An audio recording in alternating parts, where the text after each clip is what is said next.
Muy buenas tardes. El día de hoy vamos a estar hablando acerca de la instrumentación industrial, más específicamente de los conceptos básicos concernientes a este tema.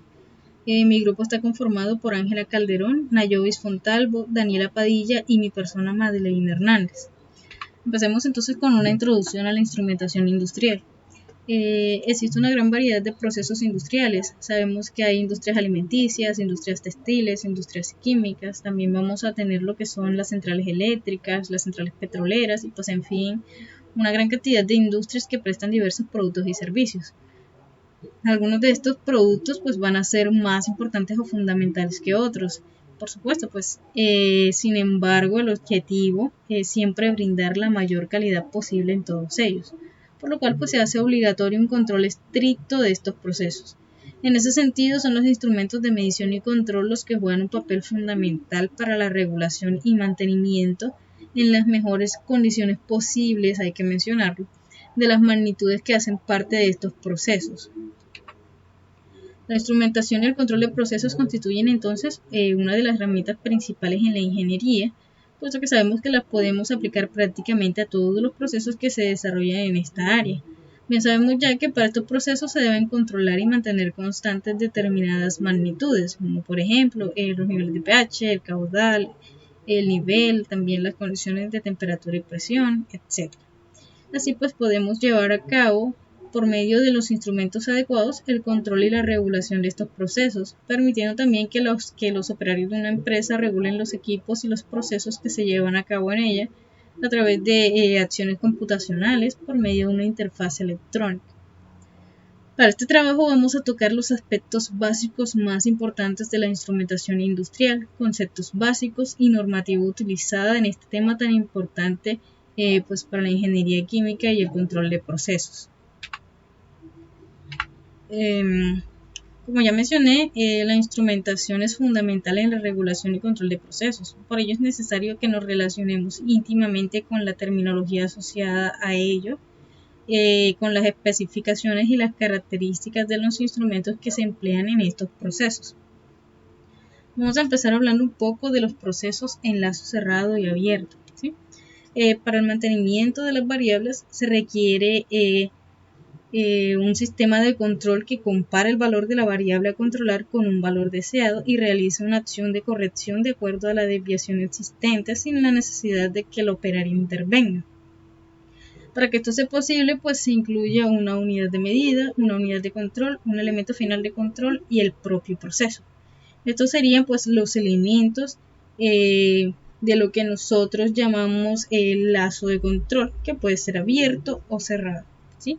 Que es lo que vamos a ver en ese momento. Entonces, para el lazo de control abierto se debe observar, comparar, decidir y actuar. En ese sentido, pues el operario debe estar en constante vigilancia del proceso, verificando que éste se encuentre operando correctamente.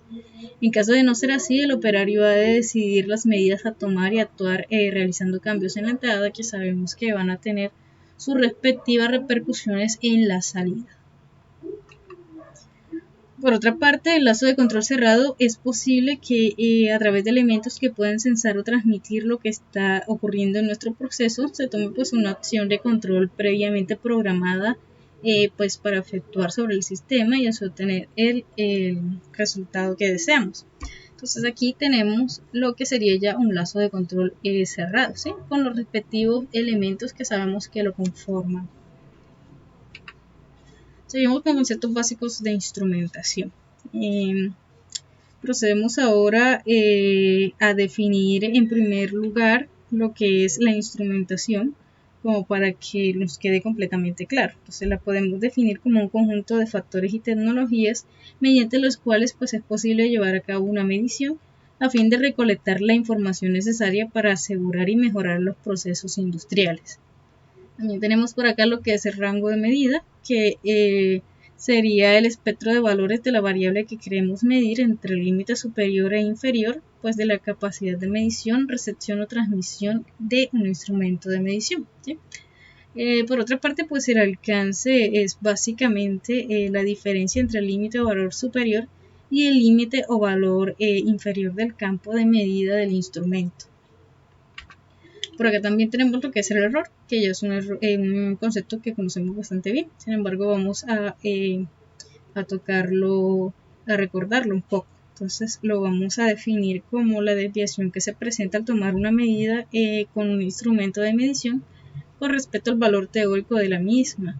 Es decir, siempre vamos a tener medidas teóricas o ideales, las cuales pues van a servirnos de referencia para determinar qué tanto se desvía nuestro valor medido de estos valores que encontramos en la literatura.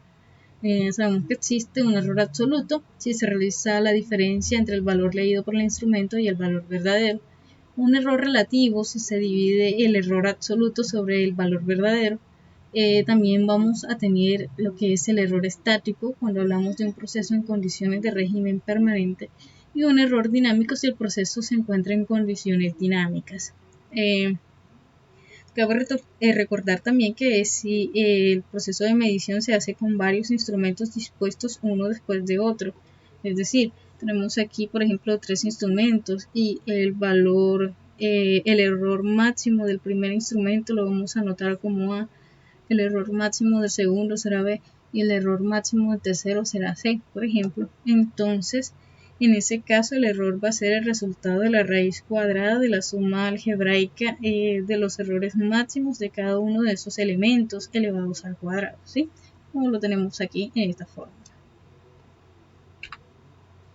Seguimos ahora definiendo más conceptos básicos. Tenemos la exactitud y la precisión. La exactitud pues va a ser la cualidad que posee un instrumento para dar respuestas que se aproximen al valor verdadero. Y por su parte la precisión sería pues la cualidad de este instrumento, pero para dar lecturas próximas unas de otras de la misma cuando se realiza varias veces una misma medición, ¿sí? Veámoslo aquí más claro en esta figura que tenemos aquí. Por ejemplo, para el caso de la exactitud, vemos que nosotros querríamos darle al centro, que sería el blanco, ¿sí? Entonces, estos puntos que están aquí están bastante cerca, por lo cual podríamos decir que tenemos una buena exactitud. Para el caso de la precisión, vemos que estos puntos que van a representarnos las medidas están bastante juntos, ¿sí? Uno del otro, por lo cual pues podríamos decir que tenemos una buena precisión. Ahora, si quisiéramos ver aquí lo que es la exactitud, vemos que estos valores realmente se alejan bastante del centro, por lo cual no sería muy buena la exactitud. Y aquí estos valores están bastante dispersos unos de otros, por lo cual no tendríamos una buena precisión, ¿sí? Vamos a definir ahora la incertidumbre, que pues para este caso pues debemos tener en cuenta que una medición está sujeta a diferentes tipos de errores, como ya lo vimos, por lo cual pues es prácticamente imposible caracterizar una medida con un único valor. Por lo tanto siempre pues va a llevar lo que nosotros conocemos como incertidumbre, que vendría siendo pues la dispersión de los valores que se atribuyen razonablemente al valor real de la magnitud medida. Por último tenemos la repetitividad, que la vamos a definir como la capacidad de un instrumento, la cual le permite medir valores idénticos repetidamente de la variable, pues, con la variable, de la variable medida bajo las mismas condiciones de operación y en el mismo sentido de la variación, con un recorrido a lo largo de todo el campo. Continuamos con las consideraciones para la selección de un instrumento de medición. Entonces, al momento de automatizar nosotros un proceso, debemos hacer ciertas consideraciones pues, para poder realizar una selección óptima de los instrumentos de medición. A continuación vamos a hablar de la instrumentación digital, la instrumentación inteligente y la inalámbrica, ¿sí? Empecemos con la instrumentación digital. Como sabemos, pues la tecnología está siempre en continuo avance. El uso de dispositivos digitales para el control de procesos gana cada día más importancia en ese sentido. Este tipo de instrumentos pues se emplean para medir cantidades discretas o específicas dentro de una determinada magnitud. La medida pues se va a leer en la pantalla del instrumento, va a tener una alta precisión. Además, tiene la ventaja de que se puede almacenar información en dispositivos como computadores, También tiene la ventaja de la posible automatización de sus funciones y finalmente pues la ventaja de que son muy rápidos. Seguimos con la instrumentación inteligente. Estos instrumentos utilizan microprocesadores que les confieren la capacidad de cálculo y almacenamiento de la información. Además de eso, disponen de un protocolo de comunicación digital que le va a permitir leer valores de medición del transmisor y configurarlo. Finalmente, la instrumentación inalámbrica pues, plantea una buena alternativa para la obtención de datos en las industrias, puesto que supone una reducción de costos, supone también la facilidad de instalación y la posibilidad de obtener medidas en lugares de difícil acceso. Hablemos un poco ahora de la normativa utilizada. Como bien sabemos, pues es importante que todos los procesos cuenten con una serie de normas a fin de que manejemos un idioma común entre todas las personas pues, que estamos relacionadas con este tema de la instrumentación, ¿sí? Entonces vamos a hablar un poco sobre las diferentes normas que se utilizan en la instrumentación industrial. Empecemos por lo que es la norma ISO, la cual tiene un enfoque acerca de los instrumentos de medición, calibración y regulación de la calidad de proceso. Entonces, para el tipo de representación de forma simbólica y el tipo de instrumento de control se usa la norma ISO 3511. Para los diagramas de símbolos gráficos se tiene la norma ISO 14617. Para el calibrado de los instrumentos se aplica la norma ISO IEC 17025 del 2005, usualmente que es utilizada en los laboratorios. La norma ISO TC 213 N659 se utiliza pues para expresar la incertidumbre de los instrumentos de medición. Y la ISO 9000 es indispensable que la apliquemos pues porque es la que le va a atribuir calidad al proceso al que se le aplique, ¿sí? Por otra parte, pues tenemos también la norma DIN, que se encarga de regular la simbología en los procesos. Las normas DIN 19.227.1 y 19.227.2 asignan tanto símbolos gráficos como letras pues para procesar, para poder realizar una identificación correcta en el control de los procesos. Entonces, si quisiéramos aplicar esta norma, nos guiaríamos de esta tabla donde se encuentran los códigos de identificación de la norma DIN 19.227, ¿sí? Para entender un poco estos números que tenemos aquí, pues vamos a hablar un poco sobre ellos. Número 1,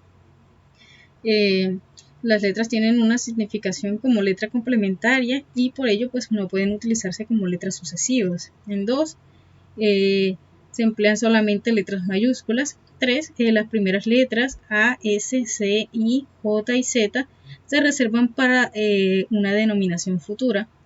4, las letras N, O y Y pues son libres. Esto significa que se pueden asignar a una variable de un proceso siempre y cuando no estén contenidas en las primeras letras. Si se trata de un valor individual asignado, debe emplearse entonces la letra X, ¿sí?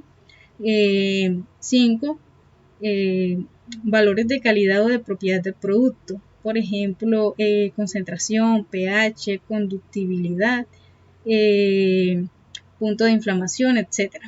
6, siempre que no puedan representarse con las primeras letras. 7, registro de la salida con función de memoria.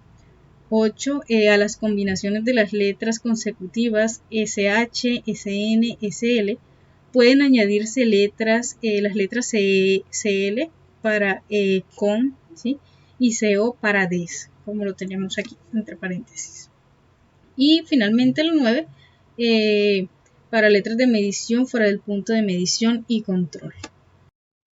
La Sociedad Internacional de Automatización es una asociación profesional sin fines de lucro fundada en 1945 para crear un mundo mejor a través de la automatización.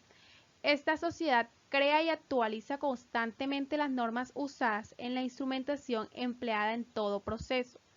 ¿Se crea un manual con qué fin? Con el fin de uniformar los conocimientos en el campo de la instrumentación y no pretende ser un elemento estático, sino en permanente revisión y una actualización reiterativa. El estándar ANSI ISA S5.1 es uno de los estándares de la ISA más utilizados durante la ingeniería de diseño de plantas químicas en la realización de planos y documentos. Por ejemplo, diagramas de lazo, en índice de instrumentos, en diagrama de tubería e instrumentación y en sistemas de seguridad PLC, que va de la mano con ciberseguridad, ya que en este estándar se establecen los lineamientos para representar e identificar los instrumentos o dispositivos y sus funciones inherentes. La identificación funcional de un instrumento está de acuerdo a la función y no a su construcción. Así, un registrador diferencial de presión usado en la medición de flujo se identifica como FR.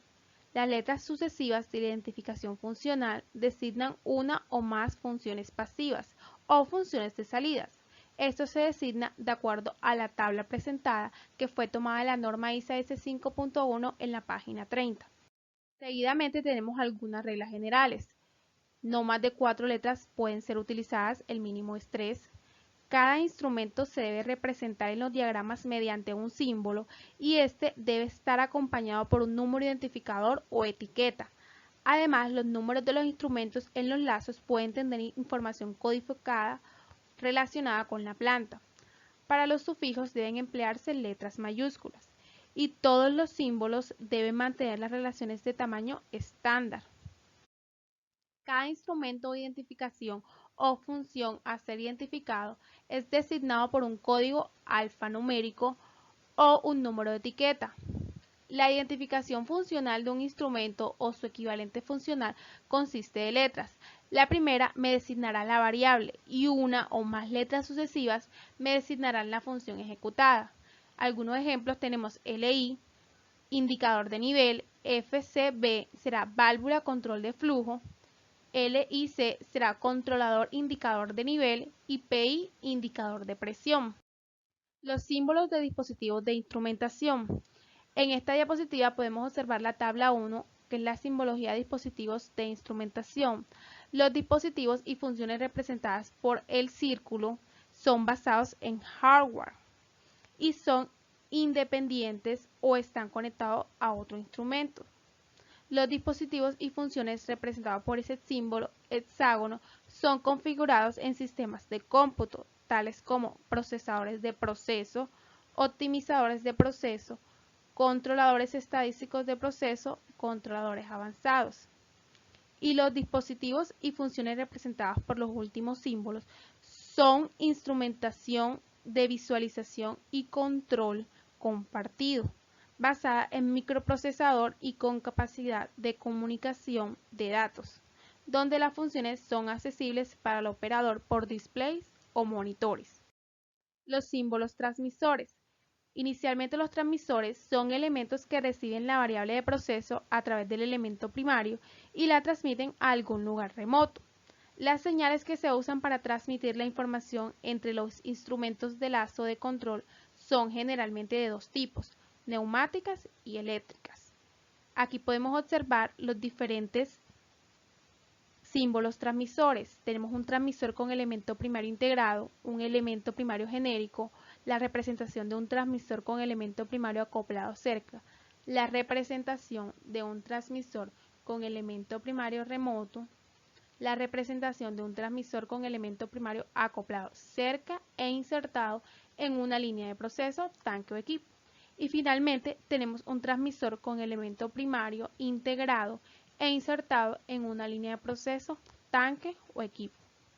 Símbolos instrumentos primarios. Los instrumentos primarios son aquellos con los que se realizan mediciones, seguimiento, control o cálculo de los dispositivos y hardware, así como sus funciones propias y funciones de software. En la tabla número 2 podemos observar la simbología de los instrumentos primarios en los diagramas P y D para la medición de la variable. Tenemos que para el primer símbolo es un elemento primario para la medición de flujo, cuya forma de medición es electromagnética. Seguidamente tenemos un elemento primario para la medición de nivel. se mide con un desplazador interno montado en el tanque. Tenemos un elemento primario para la medición de nivel, cuya forma de medición es una bola flotadora internamente montada en el tanque. Esta puede ser instalada en la parte de arriba del tanque. Tenemos de cuarto lugar el elemento primario para la medición de presión. Y finalmente un elemento primario para la medición de la temperatura. Símbolos de instrumentos secundarios. Los instrumentos secundarios son aquellos que son utilizados para medir y tener el control de dispositivos que incluyan hardware y no se limitan a visores de nivel, manómetros, termómetros y reguladores de presión. En la tabla se muestran los símbolos de los elementos secundarios para las distintas variables de medición. Cabe resaltar que todos los instrumentos son de vidrio. Esto se nota gracias al tag de su simbología representada al final por la letra G. Los símbolos de líneas de conexión de instrumento a instrumento. Podemos observar la señal indefinida, una señal neumática que tendrá dos líneas cruzadas, una señal eléctrica, una conexión enlace mecánica, un tubo capilar y una señal variable. Símbolos de elementos de final de control. Un elemento final de control es un mecanismo que altera el valor de la variable manipulada en respuesta a una señal de salida desde el dispositivo de control automático. Típicamente recibe una señal del controlador y manipula un flujo de materia o energía para el proceso. Así, una válvula de dos vías genérica, de globo recta y de puerta estará representado por el primer símbolo. Una válvula de tres vías genérica, de tres vías de globo, estará representada por el segundo símbolo. La flecha indica el camino del flujo no actuado o de falla. Tenemos el símbolo para una válvula de bola, también para un motor eléctrico. Tenemos la representación de un actuador genérico o un actuador de diafragma, con posicionador, la representación gráfica de un actuador operado por motor, que bien puede ser eléctrico, neumático o hidráulico, y finalmente tenemos la representación de un actuador solenoide modulante o un actuador solenoide on-off. Ejemplo, este ejemplo corresponde a un lazo de caudal, de allí que la primera letra sea siempre F. Se eligió el número 110 para identificar el lazo. El círculo F110 indica el elemento primario de medición de caudal. Como se colocaron las dos barras sobre la línea de caudal, se trata de una placa orificio, conectado a un transmisor FIT110. La letra I significa que hay un indicador local. Este transmisor es electrónico, ya que la salida es una línea de guiones. FY110A es un relé que extrae la señal y se utiliza el sufijo A, ya que el mismo lazo contiene otro relé. El controlador se designa FRC110 y tiene una letra modificadora R, que significa que posee un registrador. El FY110B es un relé conversor de señal eléctrica a señal neumática. La línea de trazo continuo con doble guión. El elemento final de control es una válvula con actuador neumático al que se le identifica como FB110. Sensores. Un sensor es un dispositivo que se emplea para detectar y señalar una condición de cambio. Esta condición normalmente se trata de la presencia o ausencia de un objeto o material. Estos sensores facilitan la comunicación entre el mundo físico y los sistemas de medición y de control con el objetivo de monitorear, medir y controlar procesos. Sensores de temperatura. Los sensores de temperatura son dispositivos encargados de transformar los cambios de temperatura en señales eléctricas. Los más empleados en la industria son pirómetros. El rango de temperatura de un pirómetro se encuentra entre menos 50 grados Celsius hasta 4000 grados Celsius. Una aplicación típica es la medida de la temperatura de metales incandescentes en molinos de acero o fundiciones. Termistor. Son sensores de temperatura cuyo funcionamiento se basa en la variación de la resistividad que presenta un semiconductor con la temperatura. Estos dispositivos son fabricados a partir de los óxidos metálicos, tales como manganeso, cobalto, cobre y níquel, o sea, un semiconductor que deja pasar parcialmente la corriente.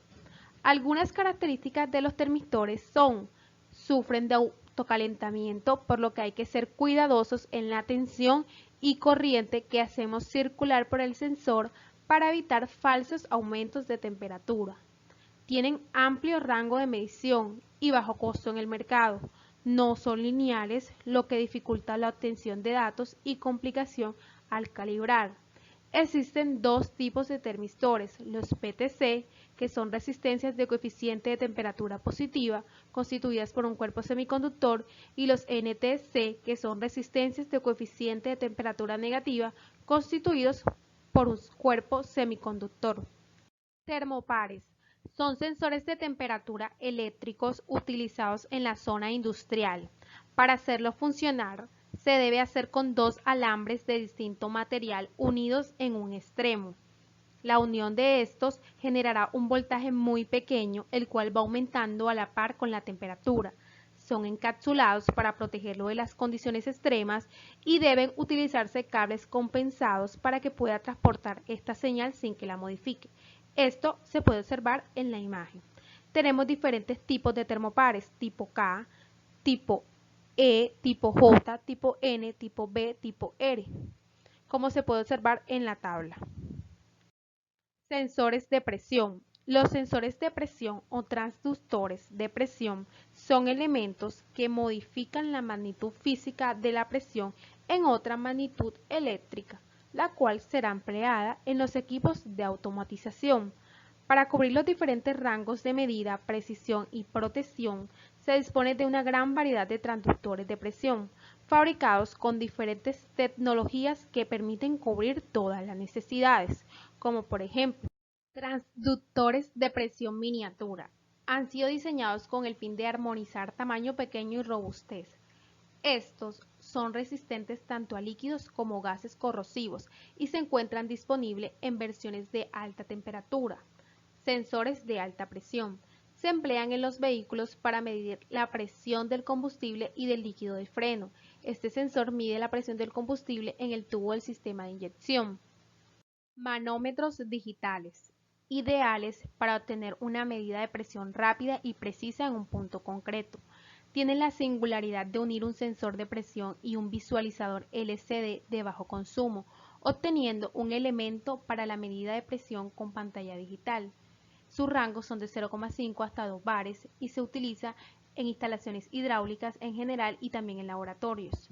Presión de alto rango y temperatura. En estos sensores el movimiento es detectado por un transductor que convierte pequeños desplazamientos en señales eléctricas analógicas que más tarde se pueden obtener como salidas digitales acondicionando la señal. Puede efectuar medidas de presión absoluta y relativa. Estos sensores son pequeños, de bajo costos y confiables. Sensores de flujo. Un sensor de flujo es un dispositivo que, al ser instalado en una tubería, permite determinar si hay circulación de un gas o un fluido. Es decir, estos sensores nos indican la ausencia o presencia de flujo, pero no miden el caudal. Entre los sensores de flujo más utilizados en la industria tenemos el sensor de turbina. Este sensor usa el número de revoluciones de la turbina para poder calcular la razón de flujo que circula. Para poder medir la velocidad de la turbina se usan unos convertidores electromagnéticos e inductivos para poder llevar el conteo de frecuencia con la que la turbina gira. Ultrasónicos. Estos sensores ultrasónicos, medidores de flujo, están basados en el fenómeno ultrasónico y capturan pequeñas perturbaciones de presión en un fluido que se propagan con la velocidad del sonido relativa al fluido que se está midiendo. Sensores de nivel. Son utilizados para monitorear el nivel de fluidos cerrándose o abriéndose cuando se alcanza un nivel determinado. Los medidores de nivel de líquidos trabajan midiendo bien directamente la altura de líquidos sobre una línea de referencia, bien la presión hidrostática, bien el desplazamiento producido en el flotador por el propio líquido contenido en el tanque de proceso o bien aprovechando las características eléctricas del líquido. Algunos ejemplos son flotador. Miden el nivel del equipo según el desplazamiento que experimente el flotador o la boya. Prácticamente consiste en un flotador situado en el seno del líquido y conectado al exterior del tanque. También tenemos depresión diferencial. Esto emplea una brida que se monta rasante al tanque para permitir sin dificultades la medida del nivel del fluido. También tenemos tipo burbujeo. Este sensor emplea un tubo sumergido en el líquido, en el cual se hace burbujear aire mediante un rotámetro con un regulador de caudal incorporado. La presión del aire en la tubería equivale a la presión hidrostática ejercida por la columna del líquido, es decir, al nivel. También tenemos ultrasónicos. Se basa en la emisión de un impulso ultrasónico a una superficie reflectante y la recepción del eco depende del nivel del tanque. Estos sensores trabajan a una frecuencia de unos 20 kHz. Sensores para otras variables físicas. Tenemos sensores de velocidad. La detención de la velocidad forma parte de un gran número de sistemas industriales en los que se requiere un control de la dinámica del mismo. Suelen ser analógicas o digitales. Tenemos sensores acústicos, que son micrófonos pequeños que se utilizan para detectar la presión de la onda de sonido o la velocidad de la misma. Tenemos sensores de pH, que consiste en un electrodo de pH y un amplificador. Este sensor de pH mide el nivel de acidez y basicidad entre los valores de 0 a 14. Estos sensores son ampliamente utilizados. Seleccionar un sensor puede ser muy sencillo y algunas veces difíciles, pero siempre el objetivo es hacerlo bien. La utilización de sensores, especialmente para uso científico o para ingeniería, puede significar la diferencia entre medición repetible o números disparados. El objetivo es medir con exactitud y con incertidumbres aceptables. Al elegir un sensor debemos tener en cuenta algunos criterios, tales como el alcance de la medición, la exactitud del producto, las condiciones bajo las cuales la medición debe ser realizada y las ventajas y desventajas del sensor. La exactitud de la medición debe ser tan alta como sea posible. Se entiende por exactitud que el valor verdadero de la variable se pueda detectar sin errores sistemáticos positivos o negativos. La precisión de la medición debe ser tan alta como sea posible. La precisión significa que existe o no una pequeña variación aleatoria en la medición de la variable. Finalmente, el sensor debe tener un amplio rango y no debe estar sujeto a fallos frecuentes durante su funcionamiento. Válvulas de control. En la industria existen diferentes tipos de válvulas de control, como lo son las válvulas de compuerta, las válvulas de globo, las válvulas de retención y alivio, entre otras. Las válvulas de control lo que se encargan principalmente es de regular el caudal de un fluido de control que modifica el valor de la variable medida y por tanto de la variable controlada.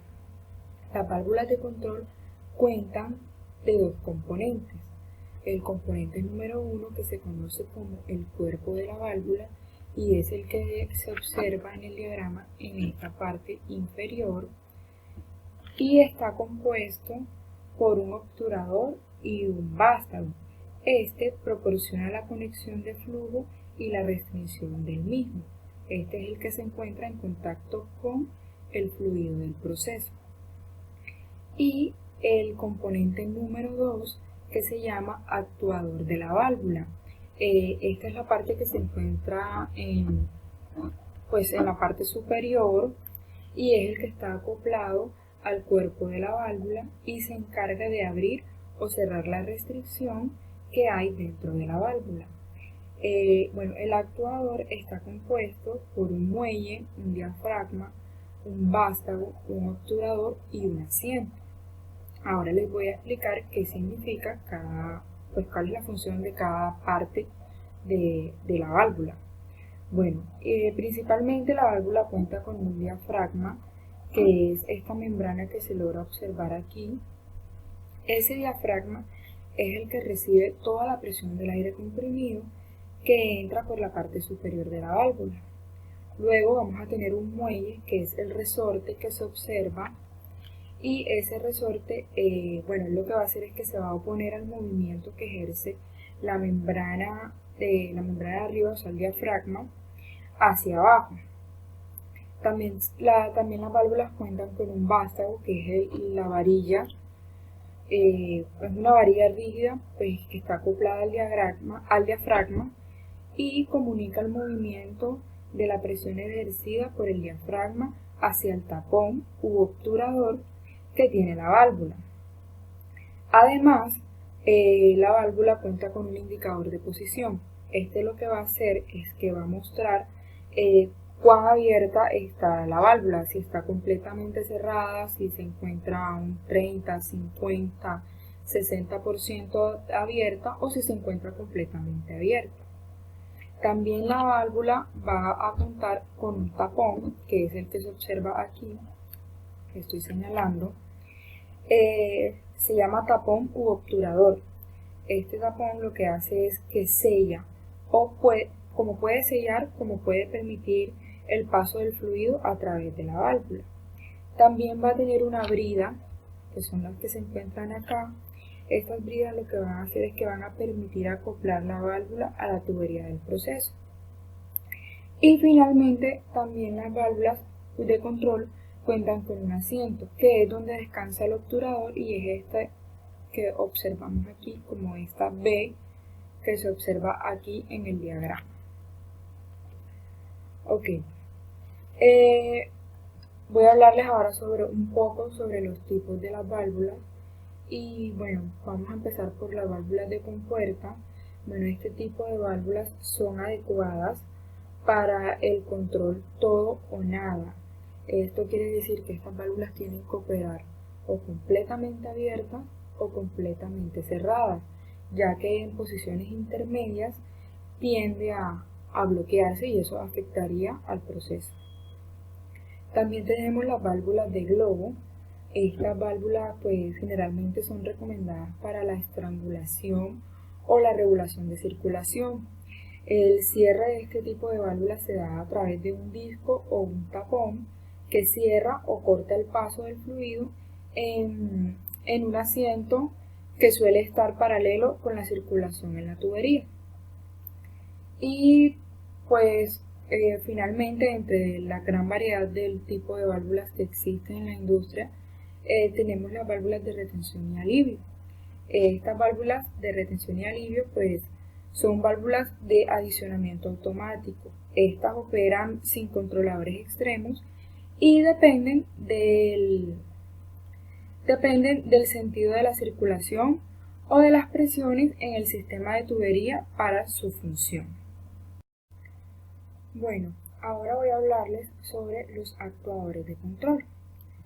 Bueno, los actuadores de control son un dispositivo de gran importancia para el control automático de los procesos industriales, ya que estos tienen la capacidad de transformar la energía, ya sea hidráulica, neumática o eléctrica, en la activación de un proceso.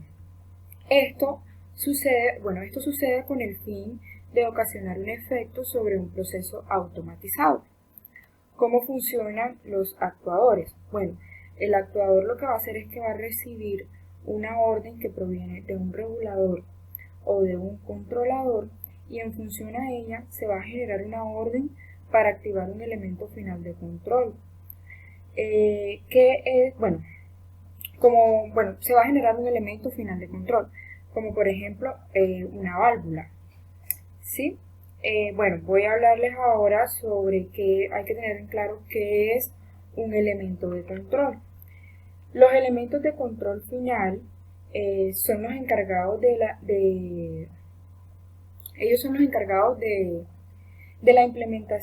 implementar la acción de control. ¿Esto qué quiere decir? Bueno, como voy a explicar, si vemos en este diagrama, aquí va entrando un fluido que pasa a través de esta válvula para llenar el tanque de almacenamiento. Entonces aquí el tanque va a contar con un sensor de nivel. Este se va a activar dependiendo pues a las condiciones a las que lo tengan, a los límites de nivel que lo tengan programado. Y este lo que va a hacer es que va a emitir una señal que va a pasar a través de un controlador, y este controlador es el que va a tomar una decisión y la va a remitir hacia la válvula. Entonces él lo que hace es que va a decidir si la válvula se abre para continuar llenando el tanque o se va a cerrar, pues porque ya se tiene que detener el llenado del tanque. Ok. Bueno, se debe tener en cuenta también que para este tipo, bueno, que para cada proceso debe haber un actuador final. Esto para poder regular el suministro de energía o material del proceso y cambiar la señal de medición. Además, debemos tener en cuenta pues que los actuadores de control se expanden desde lo más sencillo, o sea, desde lo más simple y sencillo, como lo puede ser los lazos que controlan un caudal, como el que acabo de explicar, o como, bueno, hasta lo más complejo, como lo son los lazos que controlan las columnas de destilación en la industria petroquímica. Bueno, existen diferentes tipos de actuadores. Los más comunes son los actuadores electrónicos, los actuadores hidráulicos, los actuadores neumáticos. El actuador puede variar pues dependiendo a cómo sea su sistema, si es neumático, o si es hidráulico, o si es electrónico. A los actuadores electrónicos, estos actuadores son accionados por medio de una corriente eléctrica. En la industria existen algunos actuadores electrónicos que llegan a consumir una gran cantidad de energía, y pues para controlar eso es necesario pues el uso obviamente de un controlador, valga la redundancia, y generalmente estos actuadores son utilizados, generalmente no, también son utilizados por la industria mecatrónica en la implementación de los robots. Los actuadores hidráulicos, estos actuadores se basan en la presión ejercida por un líquido, que generalmente suele ser un aceite. Son utilizados cuando se requiere de una gran carga, de una carga pesada, y es por ello que las máquinas que lo utilizan tienden a tener una mayor velocidad, una mayor resistencia mecánica, y además suelen ser de gran tamaño. Y finalmente tenemos los sistemas de actuadores neumáticos. Estos actuadores neumáticos pues tienen la capacidad de convertir la energía del aire comprimido en trabajo mecánico. Un ejemplo de ello pueden ser los fuelles o los diafragmas que usan el aire comprimido, como lo expliqué anteriormente en las partes de las válvulas de control. Estos fueron los sistemas de actuadores más comunes en la industria. Sin embargo, existen diferentes tipos de actuadores, como lo son los actuadores lineales, los actuadores de Lorentz o magnéticos, los actuadores de nanotubos de carbono, los actuadores térmicos, los actuadores de plasma y los actuadores de válvula. Entonces, voy a comenzar por los actuadores lineales. Los actuadores lineales, son utilizados en la maquinaria industrial, pues principalmente en las válvulas y en los amortiguadores. Su objetivo principal pues es transformar las señales eléctricas en ondas de presión en el aire. Los actuadores de Lorentz o los actuadores magnéticos son usados cuando se requiere un movimiento de gran ancho de banda. Estos tienen como la capacidad de manejar o aprovechar la fuerza. Generalmente este tipo de actuadores trabajan en la corriente eléctrica presente y en el campo magnético. Ahora continúo con los actuadores de nanotubo de carbono. Bueno, estos actuadores han demostrado ser unos excelentes conductores de electricidad y del calor debido pues al material por el que están fabricados, y además son utilizados, pueden ser utilizados en lugar de un actuador eléctrico de todo tipo de aplicación. Los actuadores térmicos también son conocidos como dispositivos micromecánicos, y estos tienen la capacidad de que producen movimiento por amplificación de expansión térmica. También están los actuadores de plasma. Estos actuadores de plasma pues se usan principalmente para controlar el flujo a condiciones atmosféricas. Y finalmente, pues de otra gran variedad de tipos de actuadores que existen en la industria, también tenemos los actuadores de válvula. Bueno, las válvulas, como bien sabemos, las válvulas en la industria se pueden transformar de manual a automática mediante el uso de los actuadores de la válvula, como lo mencioné en el ejemplo anterior. Este tipo de actuadores pues generalmente son utilizados para las válvulas que se requieren en las válvulas en las plantas de tratamiento de agua. Criterios para la selección del actuador.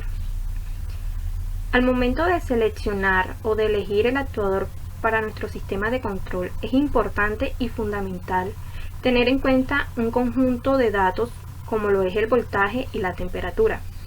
También es indispensable conocer los conectores que se están empleando, el tiempo de maniobra de nuestro sistema, el torque o la maniobra en operación, el ángulo de la maniobra y por supuesto los pesos. Entonces, cuando yo tengo la necesidad de mover, de desplazar o de soportar algún peso, voy a requerir un actuador de movimiento. Los actuadores de movimiento pueden ser los motores paso a paso, de corriente continua y de corriente alterna. También cuando se trabaja con líquidos se utilizan motobombas y electroválvulas. En los procesos en los cuales es importante utilizar un indicador que informe el estado de cada etapa, se puede implementar alarmas e indicadores luminosos. También para los controles de temperaturas se utilizan o se implementan resistencias, ventiladores y extractores para evitar el recalentamiento de nuestros equipos. Entre los criterios más importantes para la selección de un actuador encontramos que es indispensable saber el tipo de señal y saber si es de corriente continua o de corriente alterna, ya que dependiendo de eso va a depender el tipo de actuador que nosotros seleccionamos. Para cada tipo de carga hay un tipo de actuador determinado y especial para eso. Según se trate de un circuito de iluminación, de un motor, de una válvula, va a existir un actuador correspondiente para que el sistema funcione correctamente.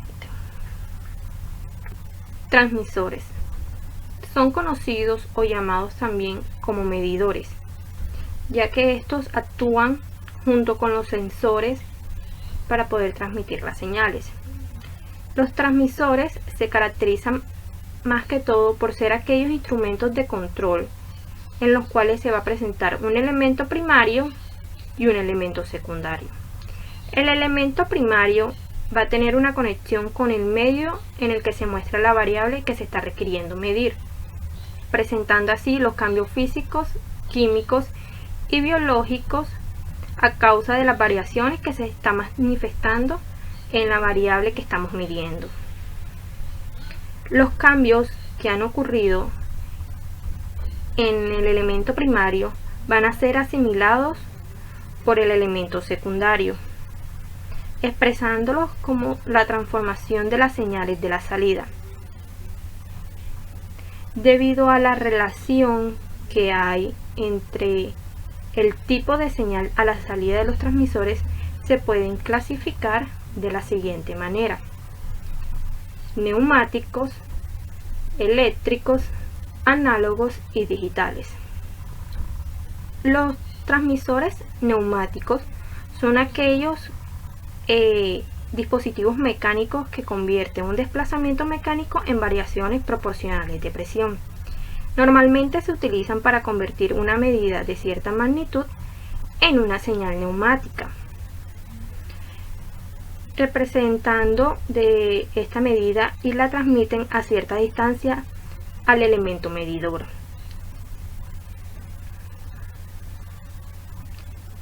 Que puede ser un registrador o un controlador. Los transmisores neumáticos se basan en un sistema de tipo tobero-obturador que, mediante bloques amplificadores con retroalimentación por equilibrio de movimientos o de fuerzas, convierte el movimiento del elemento primario de una señal neumática. Entonces, sabiendo esto, también podemos hablar acerca de los eléctricos, que funcionan muy parecido a los neumáticos, en donde generalmente se encuentran como transmisores eléctricos de equilibrio de fuerzas. ¿Esto qué quiere decir? Que básicamente van a estar formados por una barra rígida que se apoya en un punto sobre el que actúan dos fuerzas de equilibrio.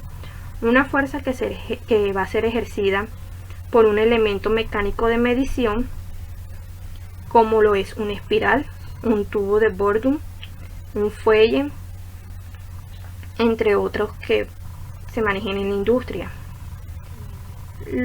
La otra fuerza que se va a presentar va a ser una fuerza electromagnética, y esta va a estar siendo ejercida por una unidad magnética. De esta manera, el desequilibrio que se presente entre ellas dos va a ser lo que nos va a dar lugar a la posición relativa de la barra, transmitiendo nuestra señal requerida. Por lo tanto, podemos decir que las señales neumáticas y eléctricas se utilizan cada vez menos. ¿Esto por qué se da? Debido a que las señales digitales presentan mayores beneficios y ventajas, como lo es la exactitud. Tienen mayor facilidad de comunicaciones, tienen grabación de memoria histórica de las variables del proceso que estamos trabajando. Entonces, eso es un punto a favor de los transmisores digitales.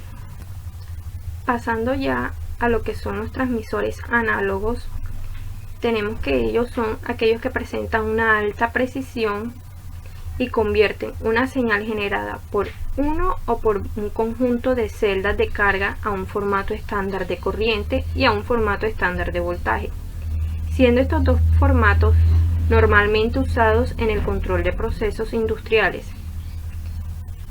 Algunas características muy notorias de este tipo de transmisores es que son muy compactos en tamaño, son ideales también para las industrias de aceite, para las industrias químicas, para las industrias de procesamiento de agua potable y agua residual, para las industrias de alimentos, bebidas y en general muchas industrias químicas.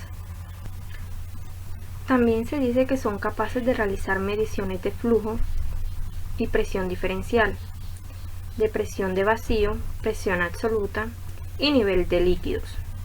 Tienen una gran ventaja, que es que ellos trabajan en tiempo real. En comparación a los transmisores digitales, los análogos tienen una ventaja, que es que los digitales toman muestras en el orden de 2 a 20 muestras por segundo. Por lo tanto, en procesos muy rápidos, con los análogos se podrán realizar mayores muestras. Pero una de las desventajas que presenta este tipo de transmisores es que necesitan ser calibrados y para el calibrado necesitan ser desmontados de la línea de proceso para realizar la calibración de los mismos. Entonces la verdad es que sí cuenta como un punto negativo para los transmisores análogos. Ya hablando un poco de lo que son los transmisores digitales, son esos que emiten una señal digital que consiste en una serie de pulsos en forma de bits. Una de las principales ventajas de este tipo de transmisor es que su señal de salida puede ser recibida directamente por un procesador. Entonces, ya cerrando un poco ya de la clasificación que tienen los transmisores, decimos que cada uno de estos tipos de transmisores son importantes independientemente de la función que estos estén representando. Eso va a depender del tipo de proceso en el que ellos sean implementados. Presentan características propias, así como las variables que tienen de una naturaleza discreta se implementan los digitales, para los que la naturaleza continua se pueden hacer uso de los transmisores tanto digital como análogos. Ya por último, en los instrumentos de control tenemos a los controladores. Estos fueron introducidos por primera vez al control de procesos tanto para lazo abierto como para lazo cerrado a mediados de los años 60, y lo hicieron con lo que son los controladores de tipo neumático.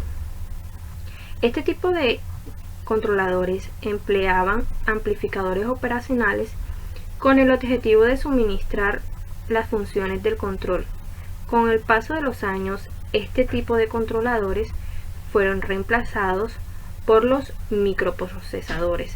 A eso, a mediados de la década de los 80 y los 90 empezaron a salir este tipo de controladores.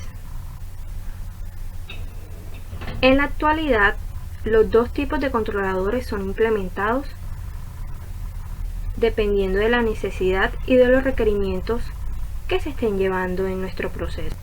Como ya es sabido, en un proceso industrial lo que se busca controlar básicamente es las temperaturas, los niveles de flujo, la presión, que estos son ocasionados por calderas de vapor, por los intercambiadores de calor, por hornos, por secadores, por columnas, torres, evaporadores, entre otras unidades de procesos que participan en nuestro proceso. Es por ello que es muy importante mencionar que en cualquier sistema de control de procesos posee tres partes fundamentales. Una parte inicial, que es en la que encontramos los elementos de entrada. Seguido de esto encontramos la parte central, que es donde se lleva a cabo la transformación de la información, y por último encontramos los elementos de salida. Entre los tipos de controladores que podemos encontrar para conseguir la respuesta que de nosotros deseamos en un proceso, encontramos los controladores de tipo PID, LQR, de rango dividido, de relación, de cascada, el feed forward, predictivo y el adaptativo. Entre todos los tipos de controladores que tenemos aquí, el tipo PID es uno de los más implementados a nivel industrial, ya que este tipo de controladores funcionan como retroalimentación, permitiendo la regulación de las respuestas y tiempos del proceso, permitiendo así el cálculo del error. Este tipo de controladores nos permiten obtener los parámetros conocidos como lo son la proporcionalidad, integral y derivativa. Es por ello que se dice que el controlador de tipo PID siempre va a buscar encontrar una diferencia entre el valor medido y el valor deseado, y a este valor se le destinará la acción del control en cada momento del proceso. Aquí en la imagen podemos observar un controlador de tipo PID para temperaturas, en el cual se encarga de controlar las temperaturas en un proceso, en un control de procesos. Ya por último, tenemos aquí este diagrama como para entender un poco mejor cómo funcionaría un controlador de tipo PID. Entonces, la señal RT, que va a ser esta, se le denomina señal de referencia y nos va a indicar el estado que se desea conseguir en la salida, que viene siendo YDT. En un sistema de control de temperatura, por ejemplo, diciendo de que esto va a ser un sistema de control de temperatura, la referencia, o sea, esta, será la temperatura deseada y la salida, que va a ser esta, será la temperatura real del sistema controlado. Como podemos ver en el diagrama, la señal del error que viene dada por EDT indica al controlador la diferencia que existe entre el estado que se quiere conseguir, o RT, y el estado real del sistema medido por el sensor, que viene siendo esta H. Si la señal del error es grande, significa que el estado del sistema se encuentra lejos del estado de referencia que se desea obtener. A diferencia de que si el error es pequeño, va a significar de que el estado ha alcanzado el estado deseado. Entonces, para entender cómo funciona esto, la acción del control proporcional es aquella que va a ser proporcional a la señal del error, o sea, este que me está entrando. Internamente, la acción proporcional multiplica la señal del error por una constante que se le conoce como Kp. Esta acción de control intenta básicamente minimizar el error del sistema. Se dice que cuando el sistema en esta parte es muy grande, la acción de control se tiende a minimizar el error. Entonces, al aumentar la acción proporcional, o sea, el Kp, va a tener los siguientes efectos en nuestro controlador, que va a ser aumentar la velocidad de respuesta del sistema, disminuir el error del sistema en régimen permanente o aumentar la inestabilidad del sistema.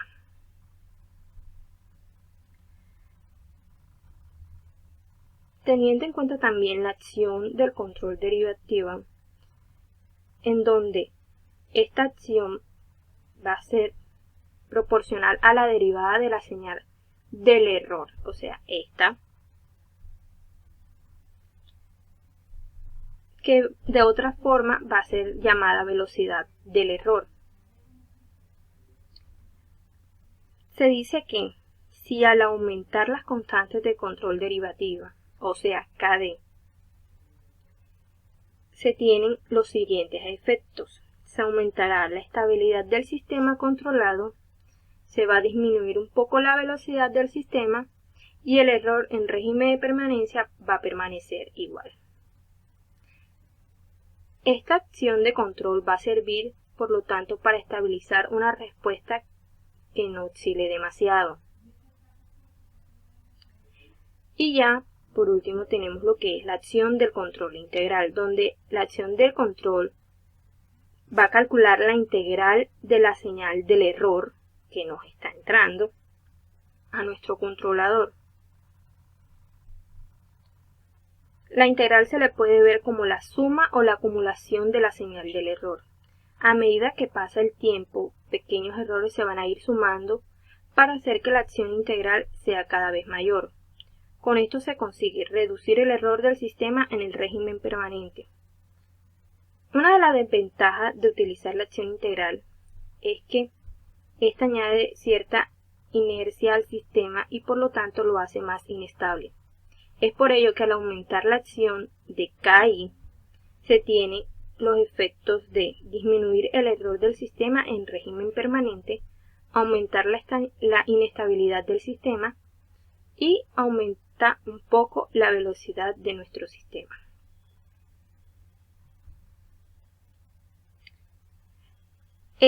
Este tipo de controladores normalmente se tienden a representar con la ecuación que tenemos aquí abajo. Esta ecuación nos dice que esto será conocido como la señal de control que estamos recibiendo. Esto va a ser el error que está entrando a nuestro controlador y va a depender de cada una de las constantes, la constante proporcional, la constante integral y la constante derivativa. Entonces, de esa manera se da como el funcionamiento del controlador de tipo PID. Muchísimas gracias.